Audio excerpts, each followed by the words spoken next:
நம் தேவனாகிய இயேசு கிறிஸ்துவினால் உங்களுக்கு கிருபையும் சமாதானமும் சந்தோஷமும் உண்டாவதாக.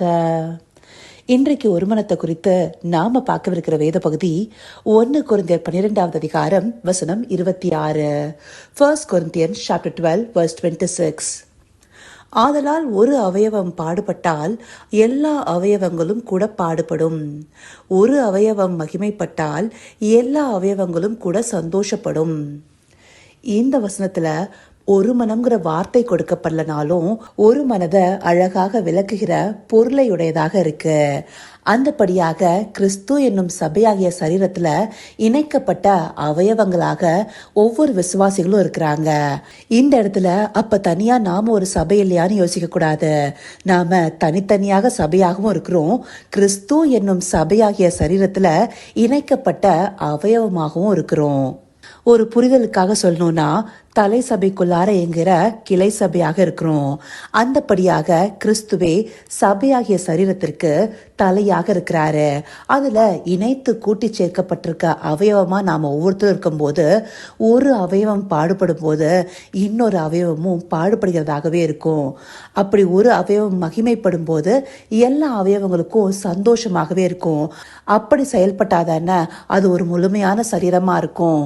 இந்த அதிகாரத்துல இதற்கு முன்பாக இருக்கிற வசனங்கள் இதை தெளிவாக விளக்கும். அதுலயும் முக்கியமா 15வது வசனத்துல இருந்து பார்த்தோம்னா, கால் நான் கையா இல்லாதனால சரீரத்தின் அவயவம் அல்லன்னு சொல்ல முடியாது. அதே போல காது நான் கண்ணா இல்லாதனால நான் சரீரத்தின் அவயவம் அல்லன்னு சொல்ல முடியாது.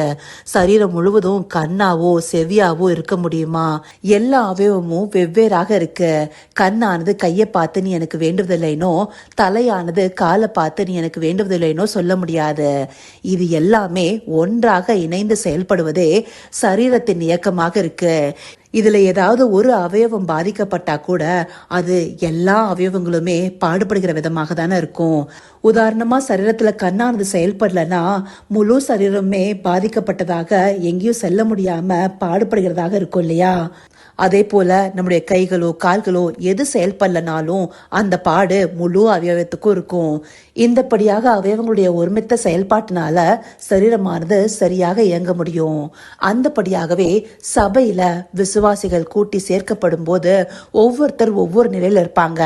ஆனா எல்லாருமே கிறிஸ்துவுக்குள்ளார ஒன்றாக இருக்கணுங்கிற அந்த ஒருமித்த சிந்தனை வரணும். இதனால நாம எல்லாருமே ஒரே ஆவிக்குள்ளாகவே தாகம் தீர்க்கப்பட்டோம். அததான் 1 கொரிந்தியர் 12வது அதிகாரம் 13வது வசனம், யூதராயினும் கிரேக்கராயினும் அடிமைகளாயினும் சுயாதீனராயினும் எல்லாரும் ஒரே ஆவினால ஒரே சரீரத்திற்குள்ளார ஞானசானம் பட்டு ஒரே ஆவினால தாகம் தீர்க்கப்பட்டோம்னு சொல்லுது. அது மாத்திரம் இல்லாம நாம கிறிஸ்துவுக்குள்ளார ஒன்றா இருக்கிறோம்னு சொல்லிட்டு கலாத்தியர் 3வது அதிகாரம் 28வது வசனம், யூதன் என்றும் கிரேக்கன் என்றும் அடிமை என்றும் சுயாதீனம் என்றும் ஆண் என்றும் பெண் என்றும் இல்ல, நீங்கள் எல்லாரும் கிறிஸ்து இயேசுவுக்குள்ளார ஒன்றாய் இருக்கிறீர்கள்னு சொல்லுது.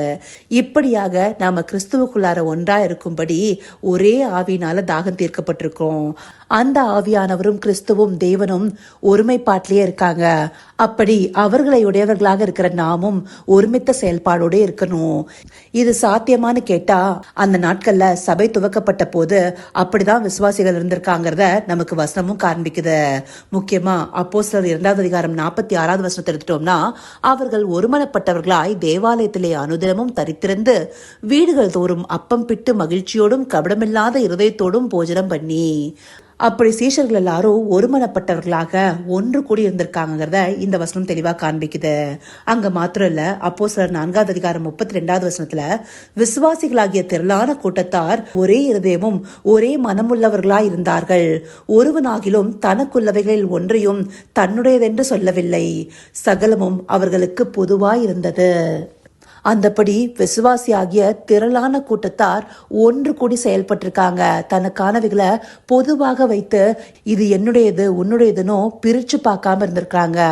அந்தபடியாக உலக பொருட்கள்ல கூட எதையும் பிரிச்சு பார்க்காத அளவுக்கு அவங்களுக்குள்ளார ஒரு ஐக்கியம் இருந்திருக்கு. அடுத்தபடியா அப்போஸ்தலர் 5ஆம் அதிகாரம் 12ஆவது வசனத்தை எடுத்துட்டோம்னா, அப்போஸ்தலருடைய கைகளினாலே அநேக அடையாளங்களும் அற்புதங்களும் ஜனங்களுக்குள்ளே செய்யப்பட்டது. எல்லாரும் ஒருமனப்பட்டு சாலமோனுடைய மண்டபத்தில் இருந்தார்கள். அந்தபடி கிறிஸ்து இயேசுவை விசுவாசிச்சு அந்த விசுவாசத்தினால இணைக்கப்பட்ட ஒவ்வொருத்தருமே கூடி இருந்திருக்கிறத நம்மளால பார்க்க முடியுது. இப்படியாக நாமும் ஆண்டவராகிய இயேசு கிறிஸ்துவை விசுவாசிக்கிறோம். ஒரே ஆவினால தாகம் தீர்க்கப்பட்டிருக்கிறோம். இந்தபடியான உணர்வுக்குள்ளார நாம திரும்ப வேண்டாமா? இப்படியாக நாம திரும்பும் போதுதான் நம்முடைய தேசங்கள்ல எழுப்புதலை பார்க்க முடியும். நமக்குள்ளாரையே நிறைய வேற்றுமைகளை உண்டு பண்ணிட்டு நான் இன்னாரு நீ இன்னாரு, நான் உயர்ந்தவன் நீ தாழ்ந்தவன் சொல்லிக் கொள்கிறதோ, இல்ல நான் இத்தனை வருஷமா சபையின் அங்கத்தினராகவும் நீ இப்பதான் வந்தானோ, இல்ல இந்தபடியான எந்த ஒரு டிஃபரன்ஸையும் நாம பார்த்துட்டு இருக்கோம்னா நாம கிறிஸ்துவுக்குள்ளார இன்னும் வளர்ச்சி அடையாதவர்களாக இருக்கிறோம். ஒரு அவயவம் இன்னொரு அவயவத்தை குறை சொல்லுகிறதாக இருக்கும். அப்போ சபையாகிய சரீரமானது எப்படி சரியாக இயங்க முடியும்? அதற்கு நாமே தடையாக இருக்கிறோங்கிறத நம்ம நிதானிச்சு பார்க்கணும். சங்கீதம் 131 அதிகாரம் 1 வசனம் ரொம்ப அழகா சொல்லுது, இதோ சகோதரர் ஒருமித்து வாசம் பண்ணுகிறது எத்தனை நன்மையும் எத்தனை இன்பமும் ஆனது. அப்படியாக ஒருமித்து வாசம் பண்ணுவதே நன்மையும் இன்பமுமாக இருக்கும். உண்மையாகவே கிறிஸ்துவின் வருகைக்காக நாம காத்திருக்கிறோமே, ஆனால் நமக்குள்ள இருக்கிற வேற்றுமைகள் எல்லாம் அகற்றி போட்டுட்டு நாம எல்லாரும் ஒருமனப்பட்டு இன்னும் அநேக ஆத்துமாக்களை அறுவடை செய்து சபையில சேர்த்துக் கொள்வதற்கு நாம எத்தனைப்படுகிறவர்களாக இருப்போம். அப்படி இருக்கிறதே தேவனுடைய சித்தமாக இருக்கு இல்லையா? தேவன் ஒருவரும் கெட்டு போகாம மனம் திரும்பி எல்லாரும் ரட்சிக்கப்படணுங்கிறது இல்லையா விரும்புறாரு. அவருடைய சிந்தை நமக்குள்ளார காணப்பட்டா நாம் எல்லாரும் அந்த ஒருமித்த செயல்பாடோட அல்லவா இருப்போம். கிறிஸ்து இயேசுவின் மாதிரியின்படியே நமக்குள்ளார சிந்தை இருந்ததுன்னா நாம லௌகீக கவலைகளை பற்றி கொண்டிருக்க மாட்டோம். தேவனுக்கு உண்டானவைகளையும் மேலானவைகளையுமே யோசிச்சு ஒருமித்த செயல்பாடோடு காணப்படுவோம்.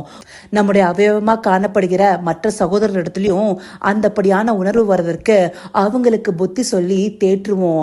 அப்பதான் நாம ஒருமித்து செயல்பட முடியுங்கிறத புரிய வைக்கிறவர்களாக இருப்போம்.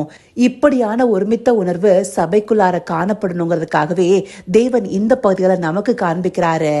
இதை உணர்வுள்ள இருதயத்தோடு பார்த்து நாம் எல்லாரும் ஒருமித்த செயல்பாடோடு இருக்கிற அவயவங்களாக சபையில் சரியாக இயங்க அவரை நோக்கி பார்ப்போமா?